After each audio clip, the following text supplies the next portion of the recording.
ධනිස් සංඛ්‍ය සෑදීමට දායක වන අස්ථි. බලන්න ධනිස් සංඛ්‍ය කොහොමද හැදෙන්නේ කියලා.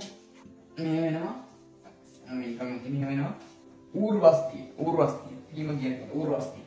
ඊළඟට තව අස්ථි එකකුයි සයිඩ් සපෝට් එකට පොඩි අස්ථියකුයි තියෙනවා. පොඩි එකක් තියෙනවා. හරි. ඒකට ඔතන තියෙනවා. හරි. කොහොමද මේ උඩින් තමයි තියෙන්නේ ධනිස් කටුව කියන්නේ. හරි. කොහොමද ධනිස් සංඛ්‍ය තියෙන්නේ. දැන් ඔකට අස්ථි මොනවද හතරක් දාගෙන කියලා තියෙනවා. දායක වෙන අස්ථි ගන්න හතරයි කියලා. හතරක් ඇත්තටම බලන්න හතරක් තියෙනවා. ඔව් 1යි 2යි 3යි 4යි. හතරක් තියෙනවා. නෑ එහෙම ගන්න බෑ හතරක්. මොකද ප්‍රශ්නේ? මේ ඌර්වස්තියේ මේ විදුර කෙලවර. ඌර්වස්ති විදුර කෙලවර දායක වෙනවා. හරි. ඔය කියන්නේ විදුර කෙලවර සම්බන්ධ වෙනවා. ඒකත් එක්ක ඌර්වස්ති විදුර කෙලවරත් එක්ක මෙන්න මේ කියනවනේ ජංගාස්තිය. ජංගාස්තියේ අවිදුර කෙලවර. ජංගාස්තිය අවිදුර කෙලවර සම්බන්ධ වෙනවා. ඒ වගේම මෙන්න මේ ධනිස් කටුව කියන අස්තිය. ධනිස් කටුව කියන අස්තිය සම්බන්ධ වෙනවා.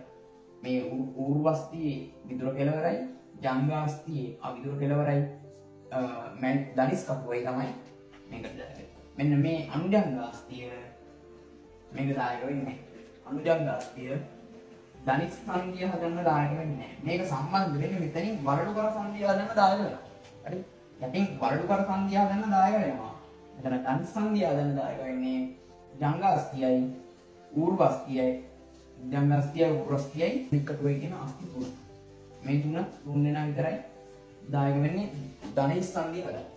හරි. මතක තියාගන්න අනුජංගාස්තිය ධනිස් හදන්න ධනිස් සංඛ්‍ය හදන්න දායක වෙන්නේ නැහැ.